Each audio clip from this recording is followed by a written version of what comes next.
Hires, mga viewers, for today's viewers. Gatot lang naman alam mo, subukan mo gumamit ng assassin na hero. Anong sabi Ers mo Ers? Gatot lang alamers ko. Hindi mo ba alamers mga Ers? Gako ng toro ka H2O maglingers. Oh, grabe Ers, naka 4 bladers. Okay. Take Ang pillars. skaters pala ng priya Ers. Oh, dito Ers mga signo mga Ers, 4 bladers.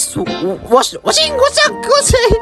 Ay, di ba, Ers? At least mga Ers, nakuha ko yung 4 blades, Pero mga Ers Ers. mga Ers, sinadya ko yun mga Ers, signo mga Ers, dahil mag-post ako dito Ers sa booters mga Ers, ko banners yung marks manners namin dito Ers mga Ers. Dahil Ers, ginawa ko ang 4 blades mga Ers, nakasar ko yung mga kalabanners. Ubos talaga yung gold plate ng kalabanners dito Ers mga Ers. Tapos sabay clear sa mga clips dito mga Ers para makapush 4 blades activated. Ito na mga Ers, 4 blades activated na mga Ers. Tamang libangers naman tayo sa Dumowers mga Ers. Nakita ko yung marks manners dito Ers mga Ers. 4 blades activated. Wasing. Grabe, Ers. Sakit talaga ng pre-hires, mga Ers. Tignan mo ginawa ko dito Ers mga Ers. Ers, pumasok sa 5. Tapos mga Ers, naka-ultiers ako dito Ers mga Ers. Tignan Ers yung mga Ers. Wala na ultiers yung Hellcourt. Wala Ers sila mga scalers mga Ers. Kaya nagchat ako dito Ers kanila Ers mga Ers. Wala na kayo scale my lord pa. Grabe Ers mga Ers. Nadyabated Ers ko pala yung mga kalabanners doon mga Ers. Kaya dito Ers mga Ers. Doon kami pananalo Ers. Victory Ers.